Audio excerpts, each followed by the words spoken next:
violent effect, not politically correct. We're going to raise up warriors, not just defenders. So this War Department, Mr. President, just like America, is back. Thank you for your leadership and your clarity. We're going to set the tone for this country. America first, peace through strength, brought to you by the War Department. We're back. All right, thank you very much. Very well stated, and really it has to do with winning. We should have won every war. We could have won every war, but we really chose to be very politically correct or wokey, and we just fight forever. And then we, win. We wouldn't lose really. We just fight to sort of tie. We never wanted to win wars that every one of them we would have won easily with just a couple of little changes or a couple of little edicts. I was told that ISIS would take 5 years to win, and Dan Kane, when I told him how long would it take, he said, I think about 4 weeks, sir. I said, what do you mean 4 weeks? I was told 5 years by the people in Washington. You know who they were? 5 years. I said, you can't do it in 4 weeks. I actually flew to Iraq to meet with him, and I met him at a big air base. And remember that famous day, right? It turned out to be a famous day for our country because you're now the head of the Joint Chiefs of Staff, which is the biggest deal. And he is because he did things that everybody said he couldn't do. So they said it was going to be 5 years, and he knocked them out in about 4 weeks total, 100%.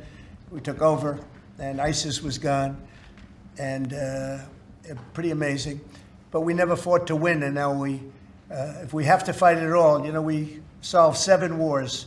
We have the one that I thought was going to be probably one of the easier ones, and that's with President Putin and Ukraine. And that turned out to be one that's a little bit more difficult, but the 7 are done. They were supposed to be much more difficult to solve. I solved every one of them, and we're going to get the other one done too. But it turned out to be a little bit more difficult than I thought.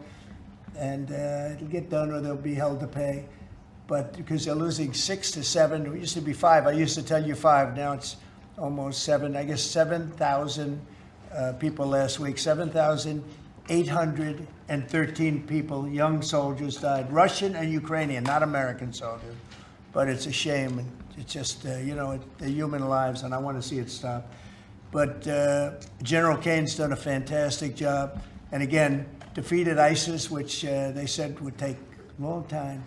And it didn't take a long time at all, and did other things that people said really couldn't happen. We have the greatest equipment in the world. We have the greatest soldiers in the world. Dan, say a few words, please. Yes, sir. Thank you, Mr. President. It's a true honor for me today to represent the incredible men and women of America's joint force. Today and every day, the 2.8 million service men and women stand ready to fulfill our sacred duty to protect America at home and abroad.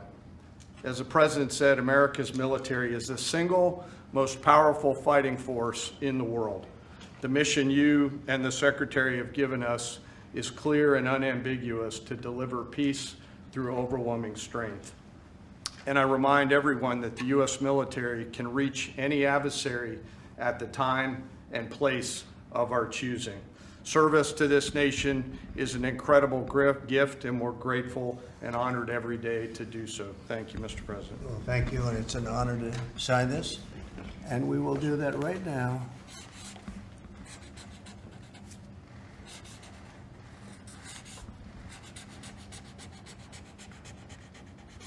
I think that's a big one, I'll be honest.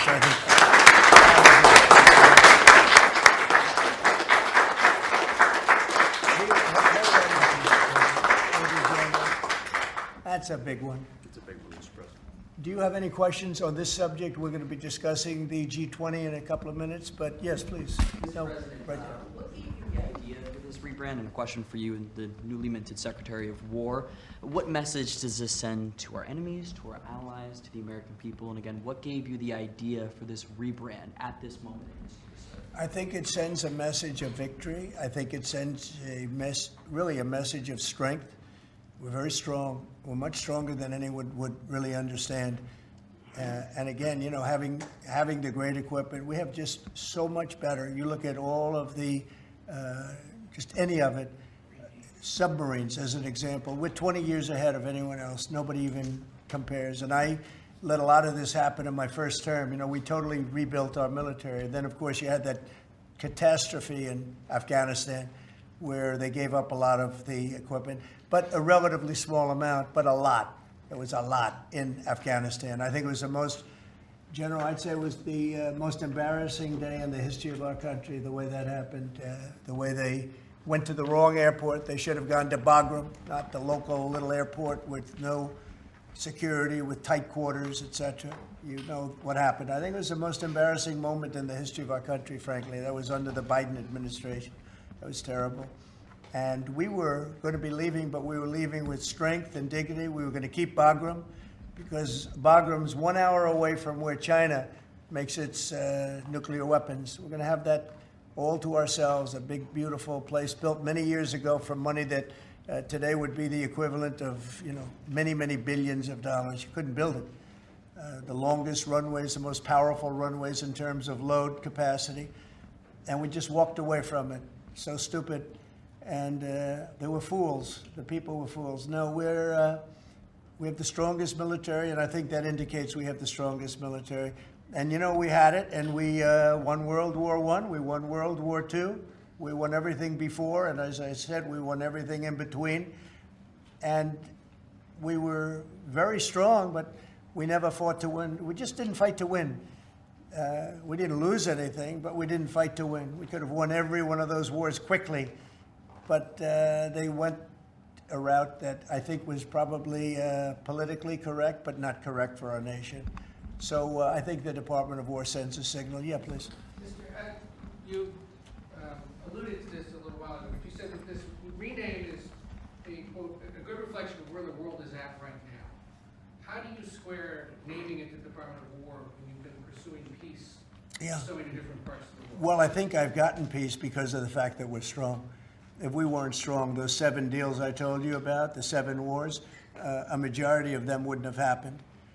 They happened for 2 reasons, trade and our strength. Those are the 2 reasons.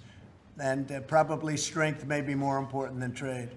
So if I was very proud of all those wars. Those were wars that could not be settled, and I settled all of them. And we'll get the other one settled also. That'll get settled. But without the strength, we wouldn't have settled any of them. Yeah, please. Mr. President, is it your expectation that Congress will codify this name change in the law? I don't know, but we're going to find out. But I'm not sure they have to. We're signing an executive order today, but we're going to find out. We're going to see. If they do, we're going with it, and we're going with it very strongly. There's a question as to whether or not they have to, but we'll put it before Congress.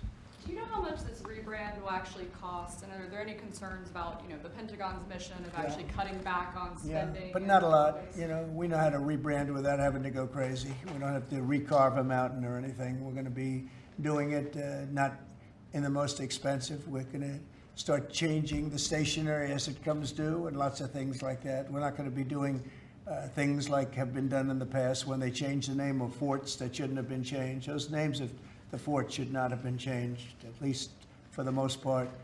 And as you know, many of them have been changed back already.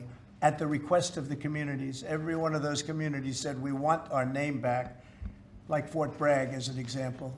The people in that community wanted that name back. They refused to call it anything else but Fort Bragg. So we're not going to be spending very much money on that. Yes, Sir, please. when you spoke with the Europeans and Zelensky earlier this week, did you preview this for them, and did you say what security guarantees they might be involved in? This is nothing to do with anybody but the United States of America, the people of America. This is who I talked to about changing a name. This is a very important change because it's an attitude, and we know how to win. We've been winning, and we're going to win like you've never seen. Wait till these factories start to open up that are being built all over the country. You're going to see things happen in this country that nobody expects. We have over $17 trillion in investment coming into the country. We never did anything even remotely close to that. No other country has either, by the way. So you're going to see things that are pretty amazing. But it's really about winning. And what about the security guarantees aspect of that with Ukraine, sir? Well, we'll work that out. We'll help them. Look, we want to save a lot of lives, so we'll do something with that. I think people expect that. We'll help them. Europe will be first in by far, and they want to be first, and they want They want to see it end. Europe wants to see it end. And it'll end. It'll end all of a sudden. It's going to come together. You watch. Yeah, did you want something? Right here. Yeah, behind you, please. Yes. Yes, sir. You haven't been shy about taking bold, decisive, offensive action to protect American values. Strikes in Iran, the strikes this past Tuesday on the positively ID'd Tren de Aragua narco-terrorists. Is that going to be a critical function of the Department of War moving forward? It depends on the individual instance, you know. We don't want drugs coming in from Venezuela or anybody else or any place else, and we'll be tough on that. We don't want human trafficking. We don't want to see people coming in where they open their prisons from all over the world and they dump their prisoners into our country, which is what they did in the Biden administration, where they took insane asylums and places that held people that were seriously mentally ill, mentally incompetent, mentally dangerous, and they dumped those people into our country, and we're trying to get them out now. What they've done, what the Democrats and Biden have done to this country will go down in infamy. What they have done to our country, and especially that, you know, they created the worst inflation we've ever had. That's nothing compared to what they did with the people in our country right now. And we're getting them out, and it's not easy when you have the liberal judges destroying our country. But we've won them all. We've won it all, ultimately won it all. Hard process. It should be easier. We know who it is. We know exactly who we're looking for. We had 11,000 murderers dropped into our country. We've gotten a lot of them out. Or in some cases, they're so dangerous, we were afraid to get them out because they'd come back in. But for the last 120 days, 0 people came in. Can you imagine? This is me speaking, but these are figures developed by, they say, a pretty liberal group of people.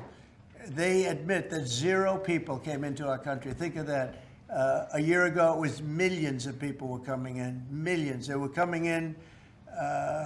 You could look at them and you could say, big trouble. And that's what we have in our country. But we're getting them out, and despite that, we're doing really well. Yeah, please, Brian. Comment on the recruitment levels across the Yeah. Well, the recruitment's the most exciting thing. So when I was campaigning for the office, numbers were coming out that the recruitment numbers, generally, you can speak to it better than anybody, the recruitment into the military, all branches of the military, and police and firemen and everything else.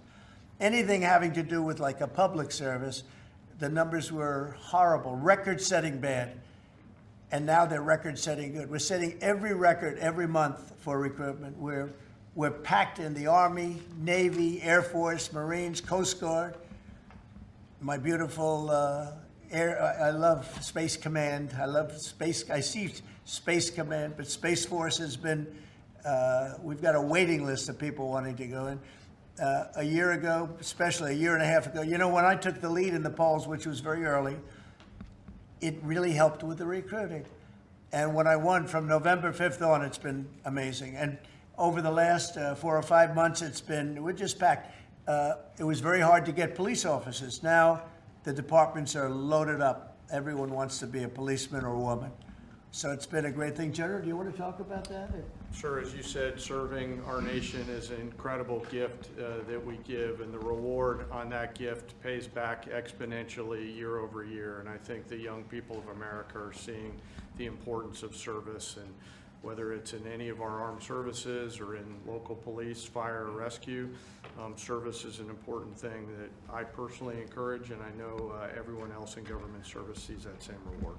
And Peter, on recruitment, what do you think? I was down at Fort Benning, the newly properly renamed Fort Benning, yesterday, watching Army basic training, and they're so full they can't barely handle the throughput.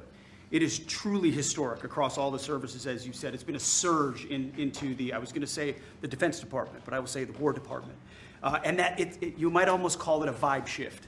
An attitude shift, a feeling that the country is back, that service is back. And there were military families last year, Mr. President, that said, I don't know if I can recommend, I wrote a book on this. I don't know if I can recommend service to my son or daughter, given what's been done to our military.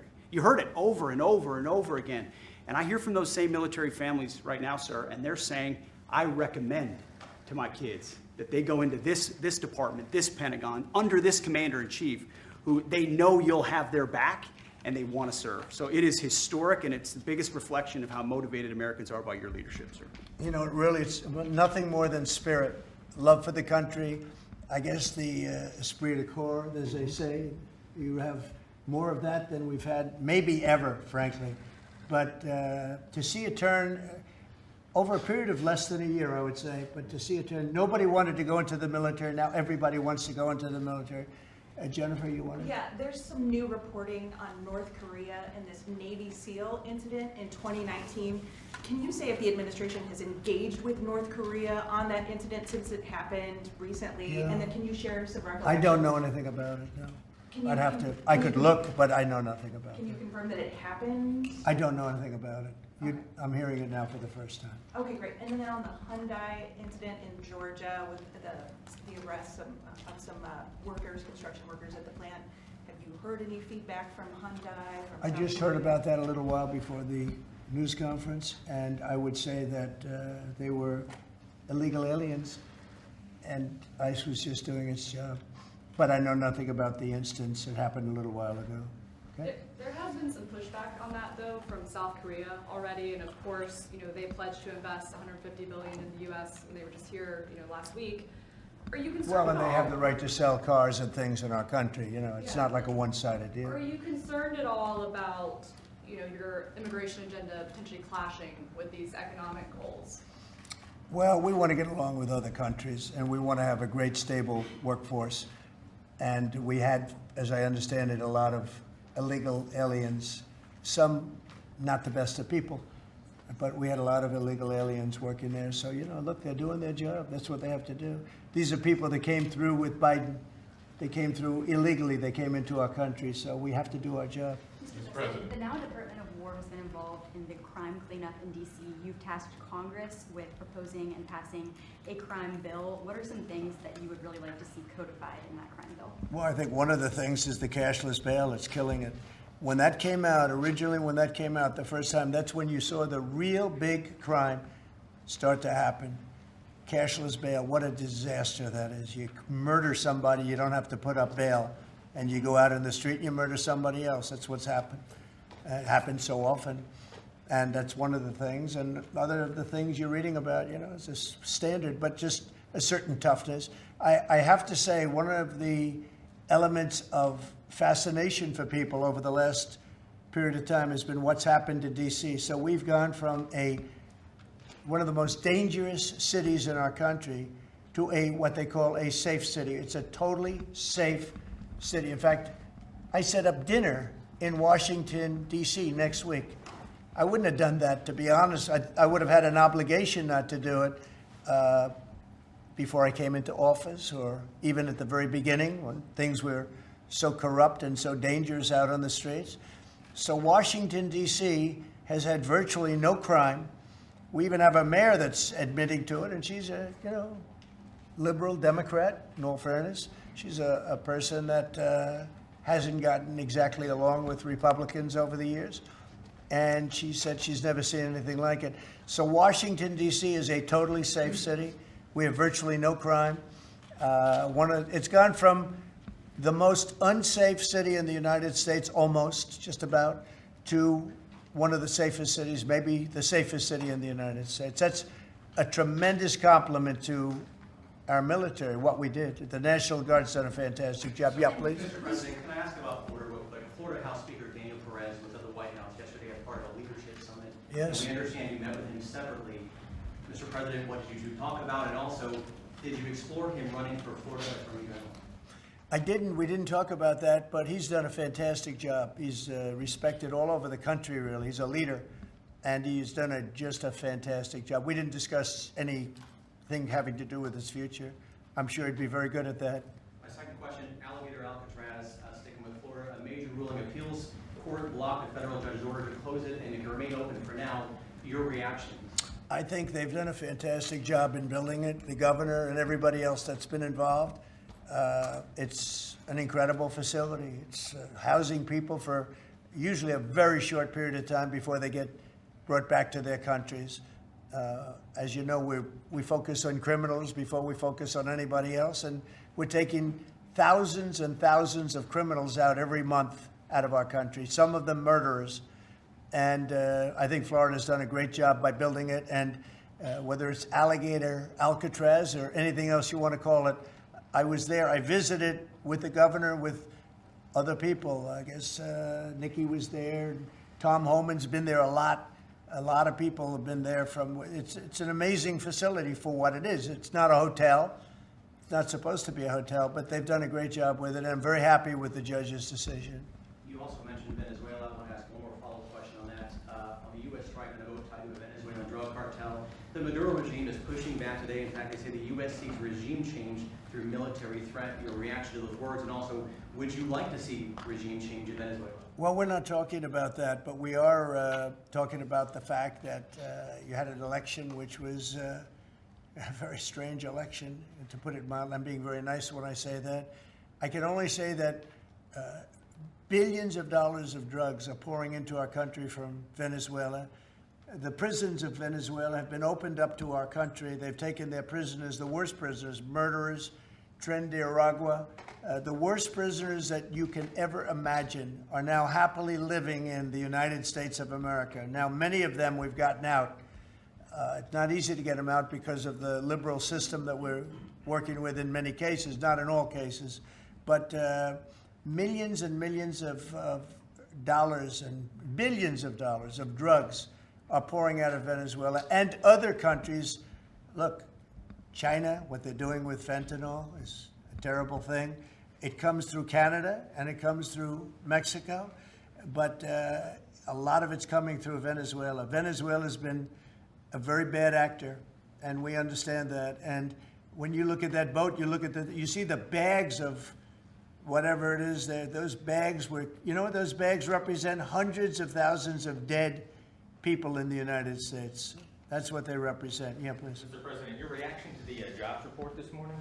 Well, I'm going to talk about that in a minute. We have our great people here, so I'll talk that in a minute. Let's talk about this. We'll give a couple of because these two people want to get to work on the Department of War, so let's keep them first. Mr. President, the DOJ is reportedly considering a ban on transgender people owning guns after the Minneapolis shooting. Do you think they should? Are we talking in the military? In general. Okay, I thought you were talking about in the military. I'll refer to that then differently. Because it's not a military question, I'll be able to pass on that very nicely unless you'd like to talk about it. No, Pete doesn't want any part of that question. Yes, please. Mr. President, who do you blame for losing India to China? In your post earlier today in the morning, you did put that out. I don't think we have. I've been very disappointed that India would be buying so much oil, as you know, from Russia.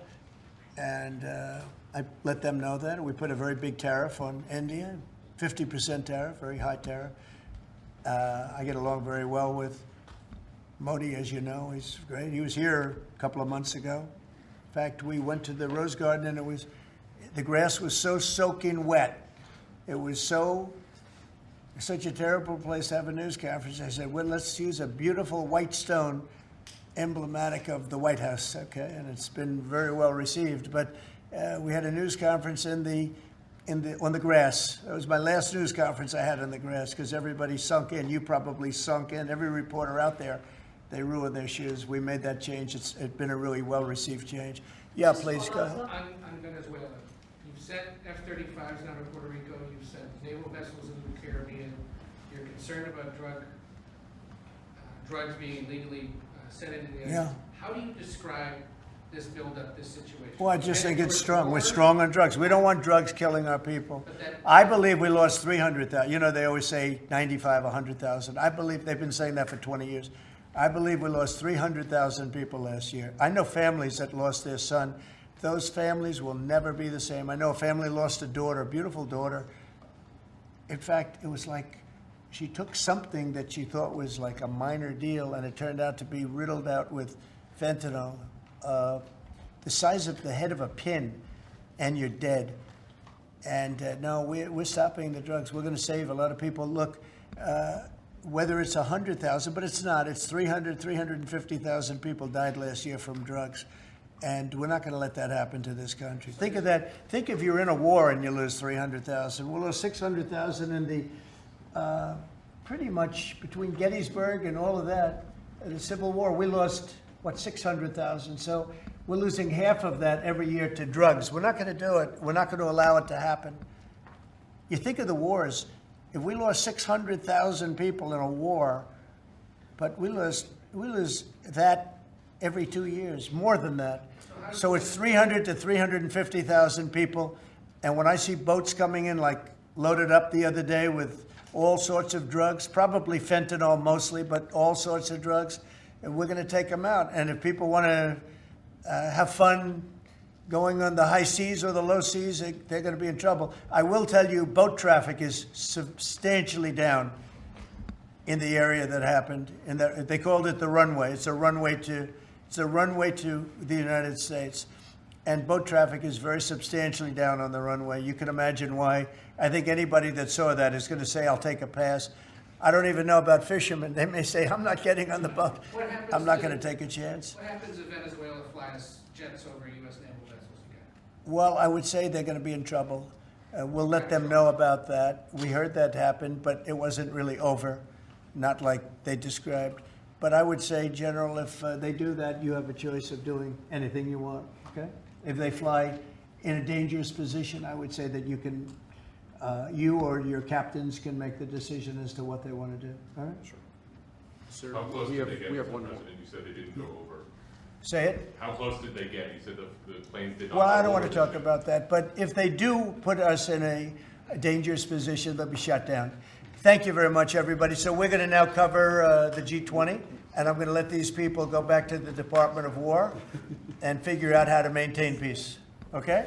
Thank you very much. Thank you. Congratulations, General. Thank you. Great job. Sir, just before G20, we do have one more EO Okay. for you today. And I should also say that the Department of War EO that you signed was actually your 200th EO since you came back into office on January 20th. That's more than Joe Biden did in his entire term in office, more than Obama did in either of his 2 terms in office. So it's a momentous accomplishment, and congratulations, That's sir. good, but Biden never signed one. No, yeah, They you've were done signed every by one the- up in here. They've been before. signed by the Autopan, right, didn't he? So we really beat him by much more than you think. The 201st executive order, sir, this relates to hostages and wrongfully detained Americans.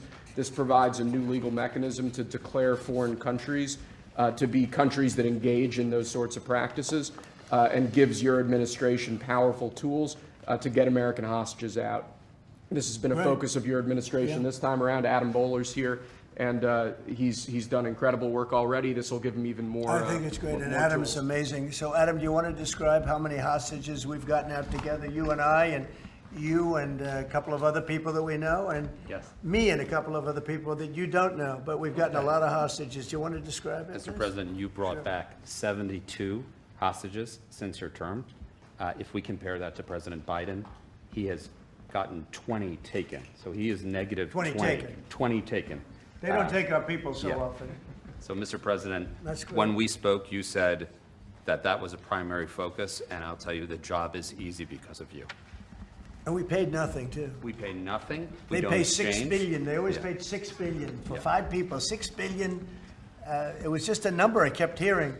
Not only that, $6 billion plus we'd get like one person, and they'd get 6. They got one, the Prince of Doom, they called him. He was the #1 arms merchant anywhere in the world ever. And they got him out. And on top of that, we paid money.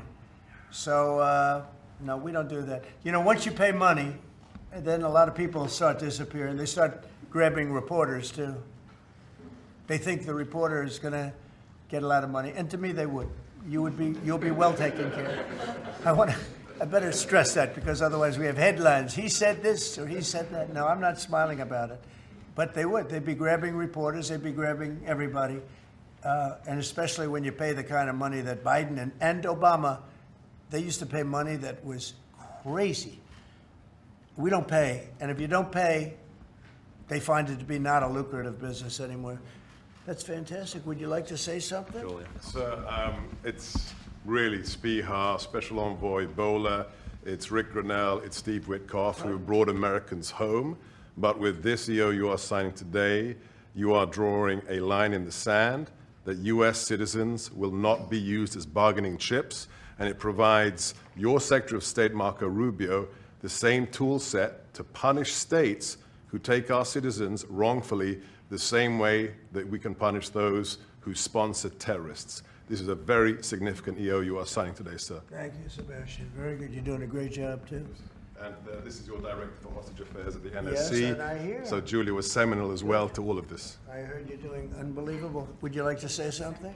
Absolutely. It's a outstanding EO, absolutely unprecedented action against those foreign adversaries who would take our people. They now know they are on notice, and it's not acceptable. And if you take our people now, you will pay.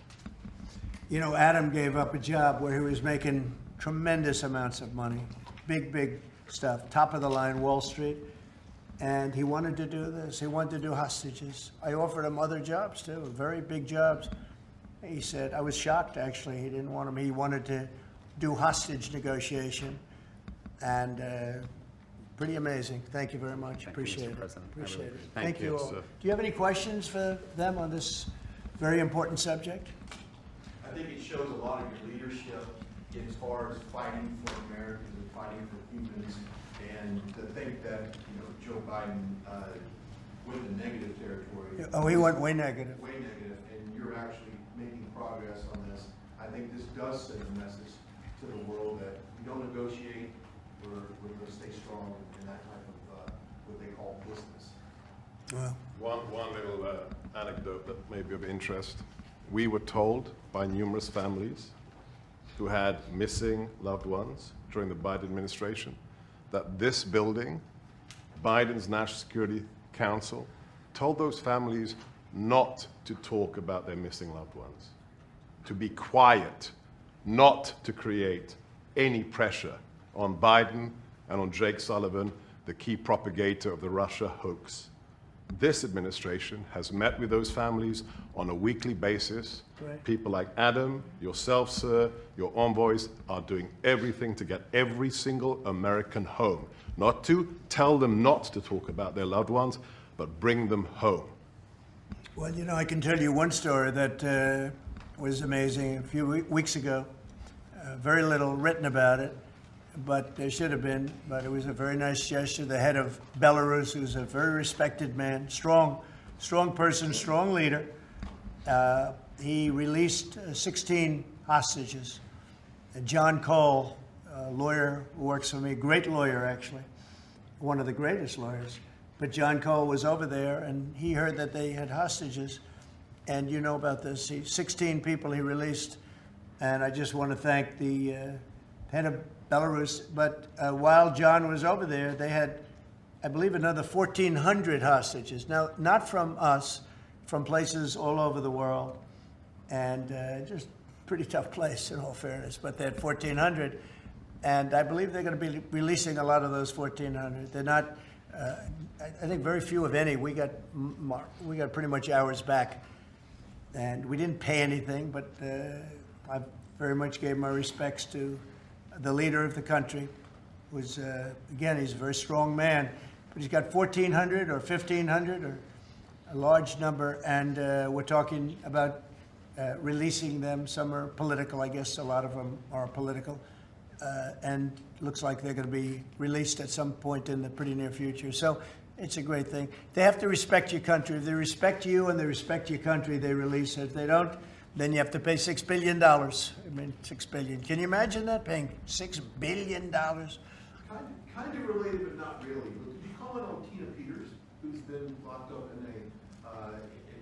behind bars from Colorado defending the election? I think you put out a truth a couple days ago about it. We have a wonderful woman who was an election official, and she saw cheating in Colorado, and she viewed it as horrible, and she said, what's going on here? And she went to the machine, and she tried to open to find out whether or not it was cheating, and they went to her, and they said, did you touch this machine? Yes.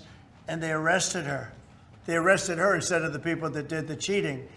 It's a state charge, so it's hard to do anything with, but we're gonna do something. What they did in Colorado, look, Colorado just went to all mail-in voting. That means they cheat. That's why they lost, that's one of the reasons, but that's a big reason why they just lost the whole Space Command situation that is going to Alabama. But when you have mail-in voting, you have nothing but cheating. But this woman is a real patriot, and they put her in jail for a long time. She's 72 years old, 73 years old, and she wanted to find out. She didn't do anything. She touched the machine. She looked at the machine. She's trying to find out what was going on. And they went and arrested her for doing that. And it was supposed to be the other way around. I'm glad you brought that up. They should let her go. Let her out. Thank you. Yeah, please. This isn't really a subject that gets talked a lot about, Mr. President, but what about your team's strategy has made them so effective at getting a record amount of these hostages? Many of them have been forgotten about home. I think they respect us. I think they respect us. They know we're not going to pay. Adam is a great negotiator. Steve Witkoff is a great negotiator. Seb is a great negotiator. They're all smart people. They're a little bit natural negotiators. Some people aren't good negotiators. Nothing you can do about it. And they're afraid of you, sir. Yeah, well, maybe. I don't know. I hope so, or whatever. We have the best. I'd like to say respect, but whatever it takes. Yeah. I actually say whatever it takes. But we've gotten a lot of people out, and we'll continue. We don't have too many in. How many are you working on right now? There's not a lot left. Handful. We got most of our people out. We got them mostly back. Mr. President, do you have an update on the negotiations to release the rest of the hostages in Gaza? We're in very deep negotiation with Hamas. We said, let them all out right now, let them all out, and much better things will happen for them. But if you don't let them all out, it's going to be a tough situation. It's going to be nasty. That's my opinion. Israel's choice, but that's my opinion. They got to let them out. You got 20 plus you have about 38 dead people. Young, beautiful, dead people. And I'll tell you, the parents want them every bit as much, almost more, than as if their son or daughter were alive. But you have many dead people that are coming out as part of the deal. It's 20 people, but I think of the 20, there could be some that have recently died, is what I'm hearing. I hope that's wrong. But you have over 30 bodies in this negotiation. Can you believe? I mean, we negotiate for people that are living here. We know that at least 30 people are dead, and we're negotiating to get them out. The parents want them back so badly, as if they were alive. Every bit as much. It's really pretty amazing. It's very sad. I'm in the middle of it. And I put out the other day, I said, we want all 20. We don't want two. I was the one with myself and my people, Steve Witkoff, and Jared Kushner was great on this. But they got a lot of people out. We got almost all of them out. They're down to 20. But Adam, we got like a tremendous number out. But I always said when you get down to the final 10 or 20, you're not going to get them out unless you're going to do a lot. And doing a lot means capitulation. That's no good either. It's a very tough situation. But I put out the other day, let them all out. Every single one. No more twos and ones. We'll give you one this week, and in 2 months we'll give you two more. And there's negotiation going on right now. Okay. And real quick, what is the biggest challenge negotiating with Hamas right now? 10 to 20, what do they want to let them free? Well, they're asking for some things that are fine. Look, you have to understand, you have to remember October 7th. People forget October 7th. It's not an easy thing to forget, right? But people forget, or they maybe purposely forget October 7th. So, you have to put that into the equation very strongly. It's amazing. Some people even deny it. They deny it. They're crazy. But I've seen tape that's as violent as anything that you can imagine. Many of you have seen those same tapes. So you have to put that into the equation too. So it's not an easy situation. It's a tough one. But there are 20 people, maybe a little less, but there are 20 people that we want out. We want the bodies of these parents. They are, I've never seen anything like it. The level of love that they have, they want their children back. And I see demonstrations, big demonstrations in Israel about the hostages, not about the war, about the hostages. which puts Israel in a tough position because, you know, it's tough to prosecute a war when you have people they want the 20 people back. They just want them back very badly and everything that goes with it. So it's very sad. Thank you very much. We're going to talk now about the G20. I figured we could wrap 2 or 3 up. The last time I took a day off, everybody said bad things happened to me. You know that, Seb? I took 1 day off. I didn't take it off. I was working. In fact, I was here. But I didn't do a news conference, and they said bad things happened to the president. That's why they're fake news, Mr. President. It's fake news. You know, if you look, Biden, he had a press conference. He missed it for about a year, right? About a year. And I never saw any stories like that about him. He didn't have, and when he had one, they'd ask him, what flavor ice cream do you like? He'd say vanilla. How many times have they asked him that question? What's your favorite ice cream, sir? Vanilla. Okay, that's enough. Thank you, ladies and gentlemen. They don't have to go through this, but we all have a good time. I only do it for one reason. I think it's good for the country. And we are very transparent. There's never been transparency like we have. There's nothing to hide. So thank you very much on this, Will. Great job. Appreciate it. So we're going to talk about Florida, the great state of Florida now, because it's going to be a very exciting thing to host the G20. And as we celebrate our nation's 250th anniversary next year, the United States will have the honor of hosting exactly that, the G20 summit right here in America for the first time in nearly 20 years. This afternoon, I'm thrilled to announce that the 2026 G20 conference, which will be, I could read off the countries that we're talking about, but you know who they are, I think. Does anybody want me to list them specifically? Jennifer, you're okay? Okay, but will be held in one of our country's greatest cities, beautiful Miami, Florida, where we have the mayor with us, Mayor Suarez. And I want to thank Francis for being here. I thought he might be in this office. You know, he almost got there. There's a couple of them. Right? A couple of them. It's not as easy as they think. Right? It's not that easy. But he's an amazing guy, very popular in Florida. The agenda for next year's summit is being organized by Treasury Secretary Scott Bessent, who is right here. Hi, Scott. I saw him standing over there, nice, tall, good-looking guy, but he moved very quickly. Carolyn, you did a good job. Does Caroline do a good job, would you say? Huh? Is she a star? How do you compare with the last administration's person? No? You don't want to get into that. Yeah, I think we're very happy with Caroline. But Scott Bessent is talking about a good job. He's done a fantastic job, and we're very proud of him. He's very much involved with the G20. And the NEC director, Kevin Hassett, who's truly a talented guy. And he's certainly being thought of to go to a different position, and we'll find out about that pretty soon. I don't know. Would you like to be there? I won't ask you that. I think, who wouldn't want it? I think it's the greatest position in the world. You know, you come out, you make a speech, and then you go away for 30 days or 40 days, and you come out, make another speech, the market goes up or down, depending on what you want to say. I've never seen an easier position than that. Unfortunately, you need good instincts, so we have somebody in there now that doesn't have them. We call them too late.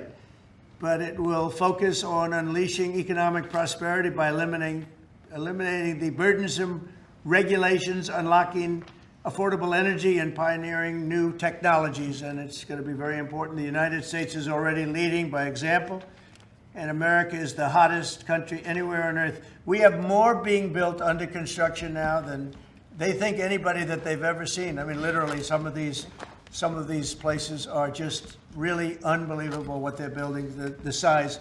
You know, if you spent $50 million on a shopping center someplace, it's a big building, pretty big building.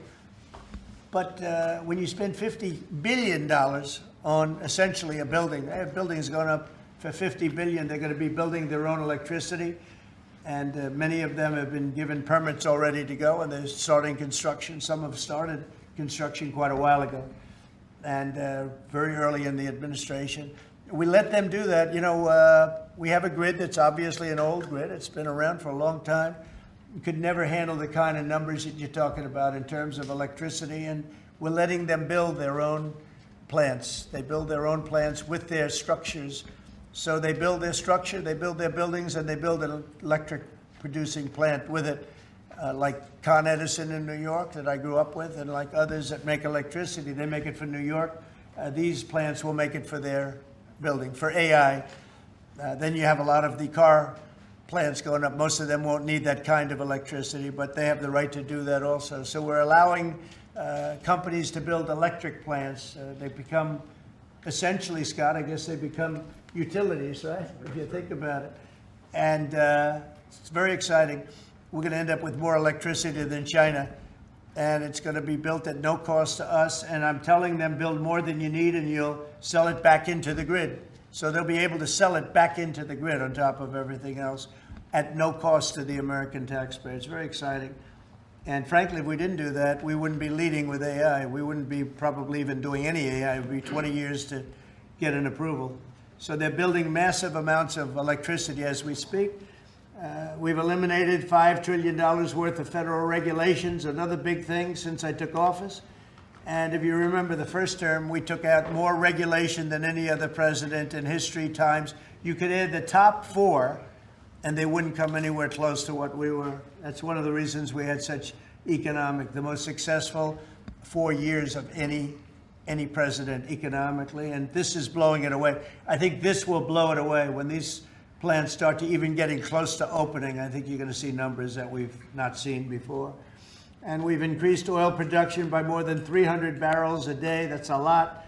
Blue-collar wages are rising at the fastest rate in 60 years, and trillions of dollars of investment is pouring into the USA. It's going to be over $17 trillion very shortly, and nobody ever thought a thing like that was possible. What made it possible were, number one, they were happy with November 5th. They were happy with the election. And number two, the tariffs are bringing countries in. I mean, it's so vital to our country. It's before the courts now, and I hope we're going to do very well. We had 4 great opinions just come out, as you know, from judges. In a couple of cases, there were Obama-appointed judges that felt they had to do what was right for the country. So I respect that greatly. I respect them for doing it. But we have very strong opinions, and it'll end up going to the Supreme Court. And it's just vital for the country. Vital, absolutely. We're at a level that we've never thought we'd be at, and it's because of the tariffs. Countries are pouring into our country because of you avoid tariffs if you build here. If you don't build here, you pay a lot of money. But if you build here, so what people are doing is they're coming in, they're building here. No different than what other countries have done to us. But we have a big advantage over other countries. We have a market that we built up during our 4 years that was amazing. We took a commanding lead during that 4-year period. So it's a very exciting thing, but I look forward to showing our incredible success to the world when we visit Miami next year. And I'd like to ask Mayor Suarez, truly a highly respected gentleman who's loved in his city, and we're gonna do a great job. We're gonna work together and do a fantastic job. Mayor, would you say a few words, please? Of course. Thank you, Mr. President. It's a tremendous honor to be with you here today in the Oval Office to make this historic announcement, just looking at the sign, which is so beautiful. Good job. Yeah, it's a great job. As you know, Mr. President, you were elected by double digits. You were the first Republican president over 30 years to win Miami-Dade County. And you did it because you followed through on your promises. And in Miami, what we're doing is we are following through on those promises as well. We've kept taxes low, we've kept people safe, we've leaned into innovation, we've grown 150% in the last 10 years. We've created one of the most intriguing ecosystems in the world. And this decision is not only generationally important for the city, but it puts the city on the map as one of the truly great global cities. So on behalf of all of the workers of Miami, those that work in the hospitality industry, I know you own many hospitality assets and properties, all of the small business owners who are going to benefit economically from having the G20 in Miami. Tremendous benefit. It's going to bring in millions and millions of dollars. We just say thank you. We thank you for believing in us. We thank you for highlighting our city in a time when we have the lowest homeless rate in 11 years. We're on the precipice of having the lowest homicide rate in history, and with the lowest taxes. So we're following your America First agenda, and we're creating success in, Miami's the greatest city in the world, we believe. Thank you, Mayor. We'll see you down there before then, but we'll see you down there. Scott, would you like to say a few words? Yes, sir. So we're excited to have the G20, and what's important about the G20, President Trump's America First initiative does not mean America alone. It means America leads.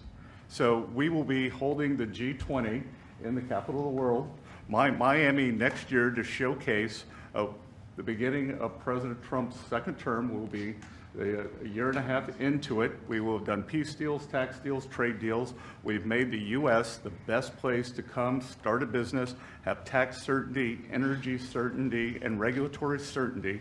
And it's going to be an exciting event. And the U.S., just as the President was saying earlier about the Defense Department of War, the U.S. is back on the international stage as a leader. We have whittled down the G20 back to basics. We are making it work for the American people better than ever. We have the G20 had become basically the G100 this past year. So it will be a concentrated group in Miami seeing the best America has to offer with American leadership, thanks to President Trump. Thank you very much. Great job, and a great job you're doing.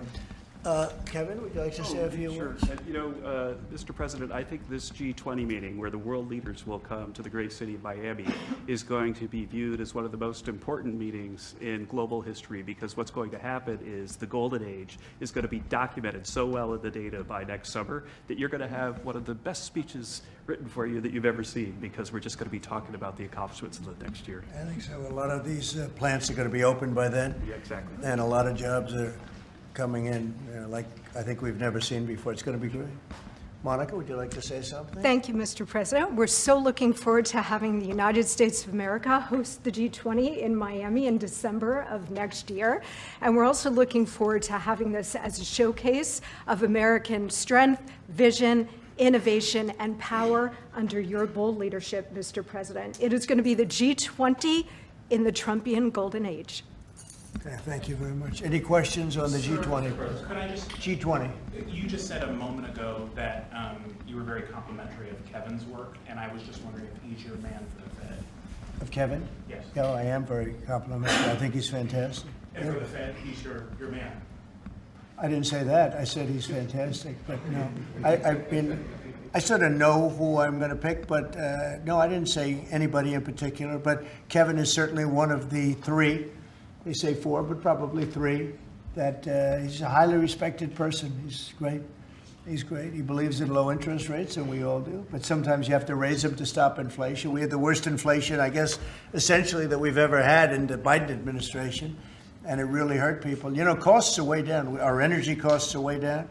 And, you know, when energy comes down, everything comes down. And we brought down the price of groceries and specifically the price of eggs. You remember that first week when you were screaming about eggs? I said, I know nothing about them. I just got here. That's Biden's problem. But we got the cost of eggs down to really low numbers. So we brought costs down for people. And, you know, it's something I said. And the Democrats have this false narrative. They say, oh, costs went up.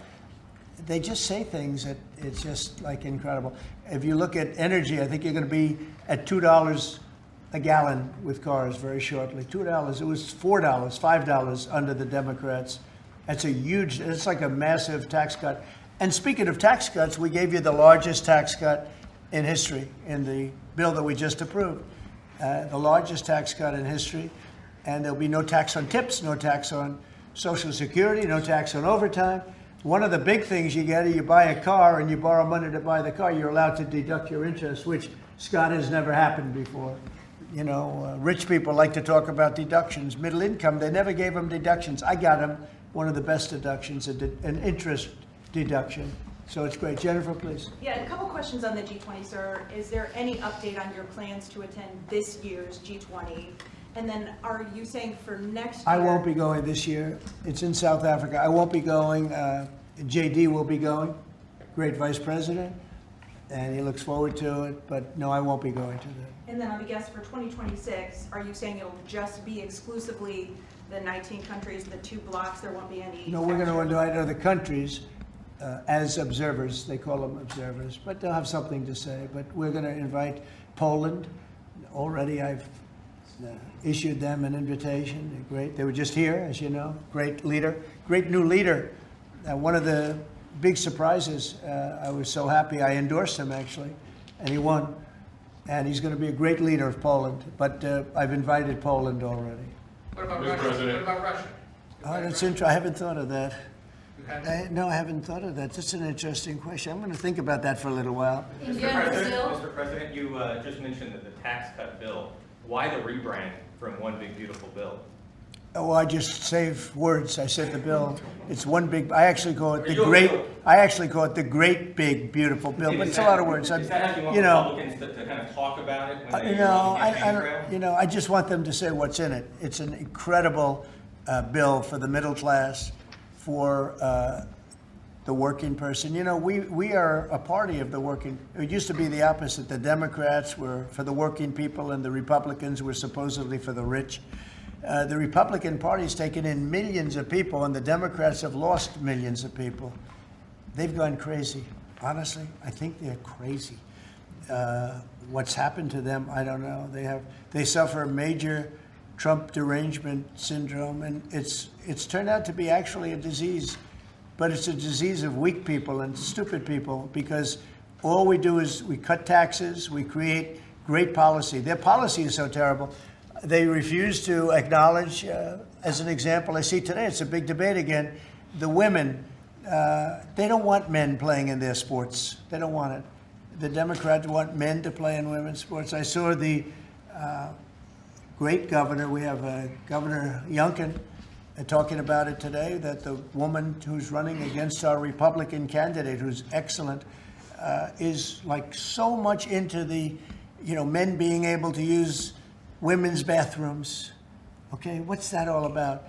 Men playing in women's sports, wants open borders. Again, once they want, actually, after what we've gone through with millions, I think 25 million people came in from prisons, from mental institutions, drug dealers, drug addicts. They're pouring into, they poured in, now we have none coming in. The border's been sealed for a long time, actually almost since I got into office. Remember when the Democrats said we need legislation? I didn't have any legislation. I said close the borders. And now the borders, for the last 4 months, not one person has been allowed to come into this country illegally, not one. Done by people that would normally like to see you look bad. Those are the numbers. So it's been an amazing job. Yeah, please. Mr. President, this is going to be a major event and a major meeting for South Florida, for you, for Mayor Suarez. I know this is not until next year in Miami, but do preparations begin today? And if so, what is being done? We've already begun. We first had to deconflict our Basel with the dates, and so we have already started doing that. And so thanks to the president's team. He started a long time ago, actually. If you knew him, he was working on this long before this press conference. Yes, sir. It's in good shape. Going to be great. Yeah, Mr. President, we learned this morning that we've lost 78,000 manufacturing jobs this year.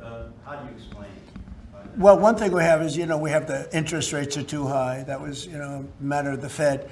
But the other thing is, so many different elements aren't included yet. And one of the things we've learned, and we learned that the hard way, watching over the last few months, are the corrections that people have been making. They'll say you're losing jobs, and then they'll say, by the way, we have a correction a month later of, 100,000 jobs are missing. They actually had a correction once of 850,000 jobs. But I'll let Kevin just speak about that a little bit, because I heard him speaking about it this morning. I thought he did very well. Please. Well, thank you very much, sir. Well, I think that if you look at the indicators, there's capital spending boom, industrial production at an all-time high. The Atlanta Fed says GDP now is north of 3%. And so all the indicators are saying that things are really strong. And what we've also seen is that Goldman Sachs put out a study yesterday that said that the August number tends to be really messed up because of seasonal adjustment things, and they tend to be revised way up. And so I think if they were revised up, which has happened on average over the last 15 years by about 60,000, then everything else would make sense. But right now we're puzzled about the BLS numbers and looking forward for new leadership there to make it so that the numbers are more reliable. And again, we're building, they've started building all of these factories and plants, including car factories. Car factories are coming back. We lost more than 50% of our car production over the years. And I think we're going to get all of it back. It's coming back in really rapidly. really, we're building a lot of car plants. Indiana, places that you don't think of it so much are taken, but also Detroit, lots of places it's coming in where I think we're going to get everything. You know, we've lost it over a period of 40 years, and I think we're going to get it all back in a very short period of time. And big ones, big plants, incredible plants that were never going to come back. Without the tariffs, they wouldn't have come back. And I think without the election on November 5th, they wouldn't come back either. The election was very important also. Yeah, please. As we've been here, Mayor Adams of New York has announced that he's staying in the mayoral race there. Can you react to that, but also tell us? No, I mean, he has to do what he wants. No, I mean, he's free to do what he wants. It would seem to me, and everybody in this room, including you, that the only way you're going to beat the communists, because you have a communist running, which is fine. I'll have to deal with a communist in New York City. I never thought that was going to happen. This is something I didn't think was going to happen, Scott. You're going to have to explain this one, because we're going to have a communist mayor. It would seem to me that if he stays in, if you have more than one candidate running against him, it can't be one. If you have one candidate, if he's the right candidate, I would say that Cuomo might have a chance of winning if it was a one-on-one. If it's not one-on-one, it's going to be a hard race. And we'll get used to a communist, and he's going to have to go through the White House and get approvals for everything. And we're going to make sure that New York is not hurt. We want to make sure that New York is cherished and taken care of. And so I didn't know he was running or not running. But you didn't offer him an ambassador? No, I didn't do that. No, I wouldn't do that. It's nothing wrong with doing it, but I didn't do that. We asked for the G20, we understand that it'll be held at Doral. Yes, it's going to be a Doral, yeah. You considered that with the G7 last time, you decided against it. Why go forward with it now? Well, I think that everybody wants it there because it's right next to the airport. It's the best location. It's beautiful everything. They actually requested that it be there because locationally it's the best. And we will not make any money on it. You know, we're doing a deal where it's not going to be money. There's no money in it. I just want it to go well. And it's going to be, each country will have its own building. I think it'll be really a beautiful thing. And Doral's been very, very successful. One of the most successful properties in the country. And, you know, frankly, it's the problem is in December, that's the biggest month in Florida. So you know, using it for, you can't get a room in Florida in December, January, et cetera, that area. And that's the time we're talking about. So from that standpoint, it's not good, but we want to make sure it's good. I think Doral would be the best location. And again, they'll have their own buildings. It'll be incredible for them. And being like 10 minutes, less than 10 minutes from the airport, and it's a big airport, international, all of the planes will be able to land, go right into their quarters. So I think it'll work out very well. Earlier on your Fed answer, sir, you said that you're looking at maybe 3 candidates or 4. 3 candidates. Should we interpret that you like Secretary Vesta in his current role? Well, I like him too, but I had him as a 4th. No, I had 4. You know, you were talking about 4. Now I'm talking about 3. He told me I'm not leaving.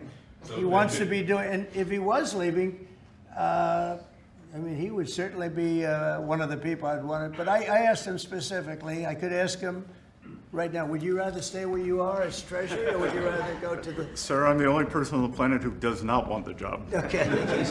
He really told me, he said, I love what I'm doing. Should we assume I wouldn't want to really take him because he is doing a great job. Are the top 3 still then Mr. Walsh and Mr. Waller? I am looking at Kevin also, and I'm looking at, yeah, I would say you could say those are the top 3. Good job. It's very good. Just to clarify, you're saying you believe Andrew Cuomo would be the best one-on-one candidate against him? Well, I think if I'm only going by the polls. It's not an endorsement or anything. It just seems that he's second. And what you do to win is you take the guy who's second and you hopefully add 1 and 2. But maybe if the 1 isn't getting out, then he's not getting out. And that's okay. I think the mayor's a very nice person. I helped him. He was got caught up in a scam by the Biden administration, what they did. So I helped him out a little bit, but I would understand why he doesn't do it. I do think this. I think if you have more than 1 candidate, we've got ourselves a communist mayor in New York. And I don't like communist mayors. I don't like them. Yeah? You passed the One Big Beautiful Bill, sir. 5 months, you have all these slew of events next year. World Cup, G20, all America 250. Given these, what's your economic outlook for the year 2026, how much growth do you think is reasonable for us to expect economically next year? Well, I heard, and we were on a very downward path with Biden, and I heard that the most we could do is 1% GDP, and now I'm hearing 3.2% and 3.5% and all.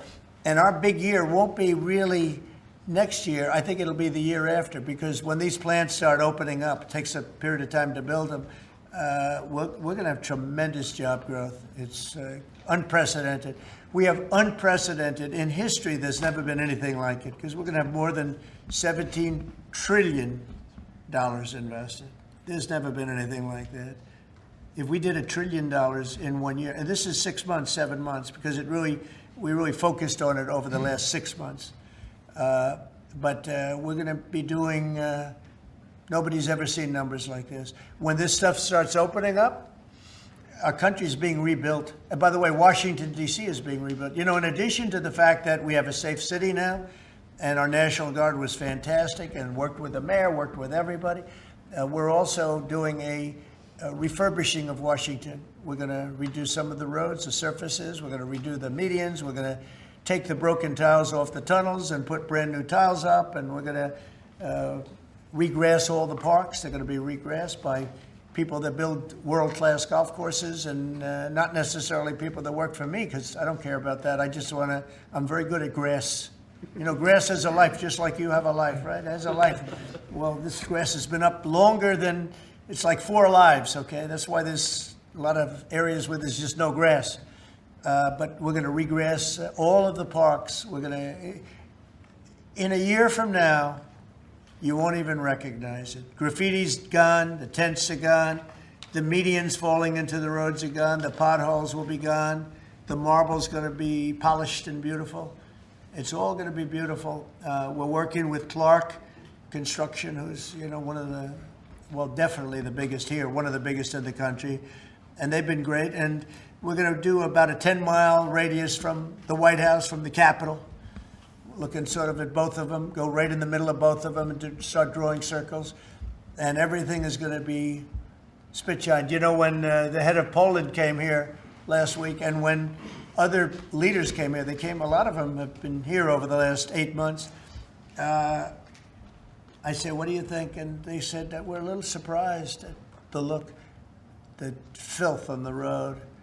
Now it's much better. We've got it much better, but we have to do some construction things. I mean, you have medians that are all broken and rotted and rusty and disgusting.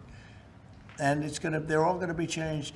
You're going to have a very different look. You're going to have the look of prosperity, not the look of poverty. But the big thing right now, initially, is we have no crime in Washington. We literally have no crime. They said it's down 87%. It's not down 87%. It's down like 100%. We have almost no crime. People are going to restaurants that wouldn't have even thought about it. And I know families that have gone 4, 5, 6 times to restaurants over the last few weeks. And you people are in the same category. I mean, yes? I agree on that. Thank you. It's a whole different place, right? That's very nice. And you're so tough usually. I like her now, right? No, because she was truthful. Is that a correct statement, Brian? Yes, sir, it is. I heard you were actually mugged. You're a big, strong guy. I can't do anything when he hasn't gone. No, you can't. You say, thank you very much, right? And a follow-up on the beautification of D.C. Yeah. An amazing job of Pride. Yeah. Just out front of the White House is a blue tent that originally was put there to be an anti-nuclear tent for nuclear arms. It's kind of morphed into more of an anti-American at some times, anti-Trump at many times. Where is this blue tent? Right in front of the White House on the north lawn on the other side of the Black Gate in Lafayette. I haven't known this. All of us in here walk right by it every day. It is an eyesore. Oh, I didn't know that. Well, let me Take it down. Take it down today, right now. Nobody told me that. So you're saying there's a blue tent? It's been there for 30 plus years. It was originally a peace tent, but it's kind of morphed into something. Morphed into radical left. Okay. Well, but I've heard. Is it in the Ellipse? Where is it? No, it's in Lafayette Park. It's actually Lafayette Park. Take it down. Okay. Okay. What's interesting about it is that I've had people tell me it's a public health hazard because people sleep in there, they eat, there's rats, but also it could be a national security risk because people can hide things in there, they can have weapons in there. We're going to look into it right now. Yes, sir. We have removed over 50 tent sites, not 50 tents, hundreds and hundreds, maybe 1,000. I think it's over 1,000 tents, but 50 sites. So I'm a little surprised to hear that, but we're going to look into it right now. Lafayette. On the National Guard, Yes. the DC mayor has, of course, gotten on board with your cleanup of DC, but the DC Attorney General has said that he plans that he's suing you for Yeah. your federalization of the police. What's your Can you response? imagine, we have an attorney general who's not related at all to the mayor, by the way. You know, it's a totally separate department. We've got so many separate departments. You have the district attorney has nothing to do with the mayor. The whole thing is crazy. But how about this? We just set a record on low crime in Washington, D.C., and we have a man suing us to let us go back to high crime. We're going to have to be here for a little while to make this really work long-term after we're gone. And so we're going to meet that head-on, and I suspect we'll be very successful. And I can always declare a national emergency, because this was a national emergency. But right now, we have the safest city. We have now one of the safe cities in the country. We had almost the worst. I mean, a city that was as bad as some of the horror shows that you've heard about for years. And we're going to fix some of those horror shows, too. Okay? President, the Google ruling today that you posted on Truth Social about the Europeans fining Google. Can you address So that? Google What is a specifically great are you company, looking yeah. at? Google is a great company, American company. Apple is a great American company, and so many others. And the European Union, I don't know why they do it, but they have been finding them numbers that have been astronomical. More so before I got here. But Apple paid $17 billion a fine in the last year. Apple, $17 billion on a case that a lot of people think they weren't guilty of. And no, I'm going to be speaking to the European Union about it's not fair. Google just got fined $3.5 billion, and they've already paid $13 billion. They're up to $16.5 billion. And people say there was nothing wrong with what they did. It's almost a source of income to run Europe. It's become a source of income. And many other companies, too. Mostly tech companies, but we can't let that happen. What are you seeking from the Europeans and by when? No, I can just say you can't do that. I mean, you know, they respect us now. They didn't respect us a year ago. European Union respects us. Look, they're paying us $950 billion, right? You got to respect us. They were very disrespectful of our country. I have great respect for Ursula. I've gotten to know her very well. And I just don't think it's fair that they're taxing, and really it's almost become like a tax. It's become so regular. And I've gone to lawyers and I've asked them, what do you think? They said, they didn't do anything wrong. We can't do that. It's not fair. And it's interesting. I don't hear that about China, and I don't hear that about other places. I hear it about the European Union. We were talking about it last night. I think we had a gathering. That was the highest IQ group of people I think any room has ever had last night, you know? It was about as high as you can have. All the tech geniuses were there. They love their computers. They would tell me more about chips that I want to know. Did this come up last night? Yeah, it did. It did come up. A couple of companies said that they were taxed by the European Union. It's interesting. They weren't complaining about, in that regard, China. They weren't complaining about other places. It's the European Union, and they have. Apple was again forced to pay $17 billion last year. So I think we're going to change that around. It's just not fair. We don't want that to happen to our companies. And you know, if somebody does that, we should be doing it to them. They've got to pay, let them pay us. But you just can't do that to our companies. Yes. Was Elon Musk invited to the dinner last night? I wanted to go back to the G20 real quick in Miami. You know South Florida very well. Many cities were being considered for the G20. Was this a hard decision, or did Miami just stand out to you? It wasn't hard, really. I mean, look, it's got the weather. We're in December, so it's, you know, cold in some places, and that's beautiful too. Cold weather's nice. It's all nice, you know, depending on the city. But no, Miami really wanted it. The mayor really wanted it. The people down there really wanted it. You might just address that for a second, Mr. Mayor. Yeah, as I said, I mean, a conference of this kind does two things. Number one is it puts us on the global map with the great global cities, and I think that's something that we've been trying to achieve for a generation. And I think number two, it's a tremendous boom for your economy. I mean, as the president knows, he has, multiple hospitality assets. And the working people of Miami, the small business owners, are going to benefit tremendously from the economic impact of a conference like this in our city. So it's an image thing, but it's also benefiting working people in our community. Do you think Xi and Putin will attend the G20 there, remember? That's an interesting question. I'd love them to if they want to. I mean, they can, as observers. They'd be observers, so I'm not sure they want to be an observer. But Sir, if they want to, we can Florida, certainly talk. Can I ask you another Florida question? The vaccine mandates that were rolled back for school children. What do you think about that? Well, I think we have to be very careful. Look, you have some vaccines that are so amazing. The polio vaccine, I happen to think, is amazing. A lot of people think that COVID is amazing. There are many people that believe strongly in that. But you have some vaccines that are so incredible. And I think you have to be very careful when you say that some people don't have to be vaccinated. It's a very, it's a very tough position. So I'd give you an answer. I'll give you a feeling. But just initially, I heard about it yesterday, and it's a tough stance. Look, you have vaccines that work. They just pure and simple work. They're not controversial at all. And I think those vaccines should be used. Otherwise, some people are going to catch it, and they endanger other people. And when you don't have controversy at all, I think people should take it. Okay. One more follow-up on your comments on the taxes. On the upcoming tax bill, are you discussing, do you want that new tax bill to eliminate inflation from calculating capital? When you say the upcoming tax bill, because when you have an upcoming, we just passed the biggest tax cut in the history of our country. So there's nothing upcoming. There's something that we just passed. So we passed the biggest tax cut in the history of our country for the middle class, for the worker. And that's the only bill that we're really talking about. We did a good job. It's very comprehensive. And I will say the Democrats, if you gave them every point that they wanted, every point that they've dreamt of all their lives, you wouldn't get one Democrat vote. They really are. They've become deranged, sick. It's crazy. If you gave them a list of the top 10 things that the Democrats wanted and you put them in a bill to get passed, you wouldn't get one vote.